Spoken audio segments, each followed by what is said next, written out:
Well, to tonight's guest, Australia's new Chief Scientist, Professor Ian Chubb, who until he took this job was Vice-Chancellor of the Australian National University for a decade. He trained as a neuroscientist. Professor Chubb joins us from our Parliament House studio. Thanks for being there.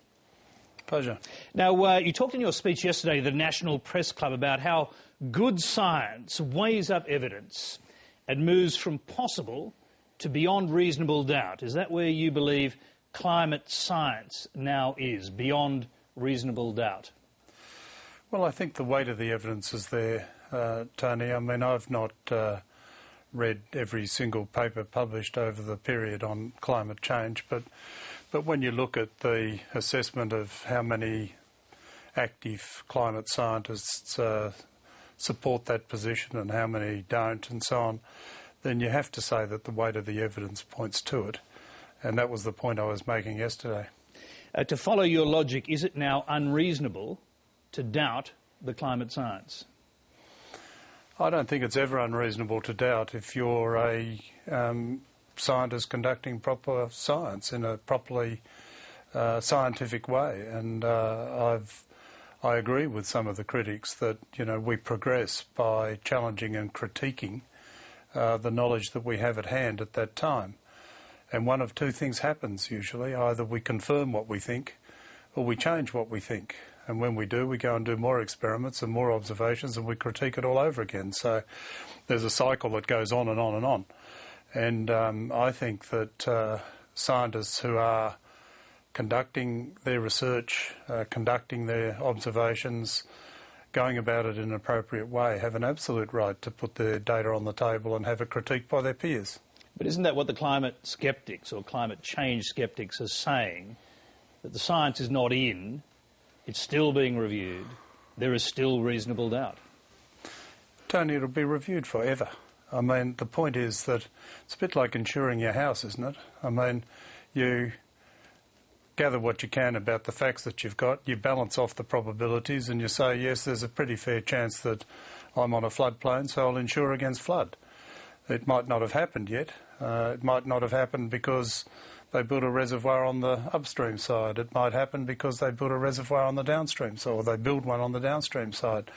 But at the end of the day, you have to make an assessment on the balance of probabilities without that absolute final certainty, and you have to take whatever steps you think are appropriate to mitigate the outcome. So where do you think climate science actually sits? Is it still a theory, or are you prepared to equate it with immutable laws of physics? Well, probably some things, some aspects of it are equatable with the immutable laws of physics. I mean, I don't think anybody denies that CO2 is a greenhouse gas or that methane is a greenhouse gas. I think that the impact of increasing concentrations of that in the atmosphere and the projections ahead of us, because that's what you ultimately have to do, will always be subject to debate, and I think properly so. But, you know, I've seen the graphs that show you that for 1,000 years the level of CO2 in the atmosphere was stable, and post-industrial revolution it's increased quite rapidly. I think those things are important observations, and I think you have to take into account that we are putting CO2 into the atmosphere, and probably methane as well, and that the balance of probabilities moves from possible to beyond reasonable doubt when the evidence over many, many scientists with many, many measurements in many, many different parts of the world come up with the same general trend. Skeptics in Australia like to evoke the 16th century Italian physicist Galileo because he refused to bow to the accepted wisdom at the time that the sun revolved around the earth. Now, do you accept their logic? Well, as far as I understand what he did, and I wasn't there at the time, but I understand that he was putting science against dogma, not against science. And I think that he had made observations, he drew conclusions from those observations, and he tried to get that accepted, and it was not accepted because it was against the wisdom of the time. But it was not scientific wisdom in the way that we now understand it. So you'd like to turn the Galileo logic on its head and say, in fact, the scientists are the Galileos here and the sceptics are on the other side of the argument, the people who believe the sun revolves around the earth. Well, scientists, whether they're sceptics or not, should always claim Galileo. Okay. Now, what should your role as chief scientist be, do you believe, at a time when climate scientists who've come out in support of the government's position are being subject to death threats?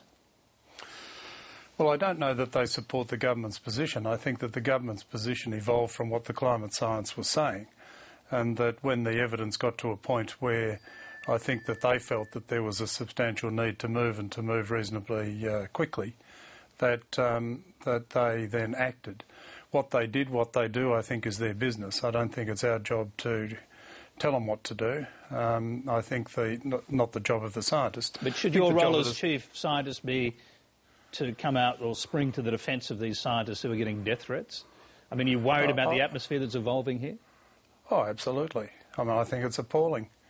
Or, as I said yesterday, bordering on appalling. But probably what happened today in Los Angeles tipped it over the brink and made it appalling. You're talking about, well, I guess one of the world's leading climate change sceptics, Scottish peer Lord Monckton, who's now claimed effectively that Professor Ross Garnaut is a fascist because he accepts the authority of scientific groups on the issue of climate change.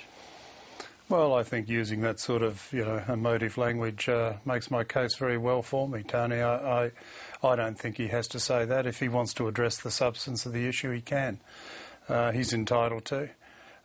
He can argue his case, and he can put his own arguments and his own evidence that the conclusions that he's drawn from the evidence that he has on the table, and have them properly debated. But calling people names at one level and intimidating and threatening on the other ought not to be acceptable in a flourishing democracy like Australia. Should Lord Monckton have a platform in Australia once he's stepped across that line that you've just talked about?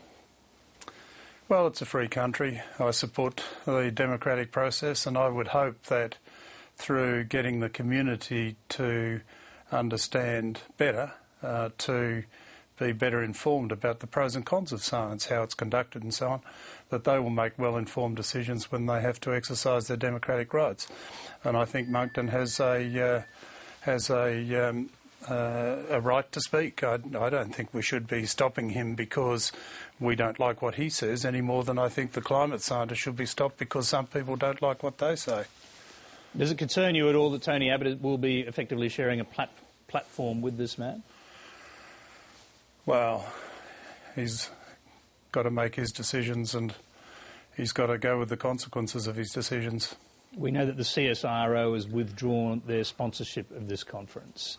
Oh, really? They have. You support that move, I imagine, from what you're saying? Although it's hard to judge because you are saying he ought to have the right to free speech, and this is part of it. Yeah, well, I think he ought to have the right to free speech, and I think that, if he just runs around insulting people and calling them names because he can't get to the substance of their argument, then that should be pointed out too, seriously and by serious people. But banning him, I don't think, would serve any purpose. Let's quickly get your response to a few of the key claims of climate change sceptics. The Earth is not warming. It's been cooling for the past decade. Well, I don't think that, again, all I can really say is that the overwhelming bulk of the evidence would refute that. OK, the prominent sceptic, Andrew Bolt, is outraged by your suggestion that the science is settled. He asks, is it settled that man-made emissions caused the drought that has actually ended? Yeah, well, I didn't know that, but I guess that we do have to draw a distinction between climate and weather. And I know that it was a wet December and a cold Canberra. I know that we've had the driest couple of months that I can remember since living in Canberra. I mean, it rained 3 days in May. And 95% of the rain came on 1 day, so that's an abnormal pattern. I mean, you can draw all sorts of conclusions if you want to take it on a short-term basis. If you want to look back over 10, 20, 30, 40, 50 years, then there is an inexorable rise in temperature. Now, they also argue that nothing Australia does to reduce emissions will have any impact on the global rise in greenhouse emissions. What do you say to that? I say that Australia is part of the international community and we all have a responsibility to each other. I think I read an article recently where it was put that because nobody particularly wants to do this, that everybody will be watching everybody else to make sure they're playing their part. And I think as part of the international community, we must play our part. What do you say to the argument that carbon tax is a tax on jobs and ordinary people that will destroy the economy? Which is where they lead to at the end of talking about the fact that climate change doesn't exist. Yeah, I don't say anything to that, Tony, because too many people want me to actually confuse the issue of the science that underpins a position that any government, this government or another government, would take with their responses to it. And I think with what they do and their response is their business, our job is to give them the evidence as we best see it, we scientists, I mean, to give them the evidence as we best see it, and let them draw their conclusions and make their responses. But as a scientist, do you not end up, as a chief scientist in fact, do you not end up having to take a position once you've accepted that climate change is very dangerous to the world and to Australia? Do you not have to take a position on the solutions? I don't know that I do. I mean, I think that I would probably, have to take that one according to what the solutions proposed actually turned out to be. But let me put it this way, because the solutions proposed are in Professor Ross Garnaut's report, the man you were defending earlier. So, I mean, I guess the question is basically, as chief scientist, do you endorse Ross Garnaut's conclusions? Well, I have great confidence in Ross Garnaut. I think he's one of Australia's great economists, and I think that he will be giving wise advice on how to respond to what he sees to be the overwhelming weight of evidence in favour of global warming and climate change and human intervention to accelerate that warming. So is that an endorsement of his solutions to the problem, which of course include a carbon tax and a price on carbon? Well, he's the expert in that area, so he wouldn't be saying if it was silly. Do you have a scientific opinion on the Coalition's position, which is for a direct action plan to cut greenhouse emissions by 5% by 2020? Because that also relies on science. Well, it does, and I don't have a particular opinion on it at this stage. I will probably develop one. I'll probably develop one on both of them. But in my 4 weeks in the job so far, I've been trying to get on top of a whole range of issues, one of which is, of course, whether the science of climate change and the weight of that evidence is pointing you in one direction or another. And I think that for my early stages, that's been much more important than then how the government might respond, which is an economic, a social, a political issue. And I think part of the problem we've got here, Tony, is that the science and the politics and the political response have become so blurred that the easy way to condemn the political response is to condemn the science. Yes. How dangerous is that? It's a phenomenon we haven't seen before. No, I don't think we've seen it before, and I think it's very dangerous. I mean, the bit on your program just before was about obesity, and we saw two different groups having completely polar opposite opinions. They conducted their debate civilly, which is a bit different from some of this stuff that we're talking about. But I think that once you begin to confuse the science and the evidence that you use to build policy with that political response, then we're treading into unknown and, I'd argue, pretty dangerous waters. A final quick question. Do you believe, as many climate scientists do, that at some point we'll reach a tipping point where catastrophic climate change is inevitable? Well, what I do know, Tony, is that the agreements that have been reached at Copenhagen and later expanded at Cancun were really designed to try to keep the temperature rise to something under 2 degrees. And the argument for that is that if we can keep it under 2 degrees, it's still livable while we make adjustments to and mitigate as we would.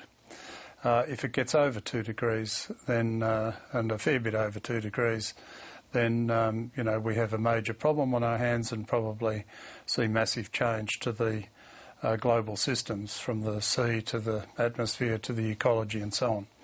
So I think that the steps that are being taken around the world and here are all ones designed to try to keep it under 2 degrees, and if we can do that, then we will have a chance to live with it. if we don't, there'll be a tipping point. Ian Chubb, I'm afraid it'd be interesting to explore that further, but we've run out of time. We'll have to come back to that question next time we speak to you, but we thank you very much for joining us. Okay, Tony. Thank you.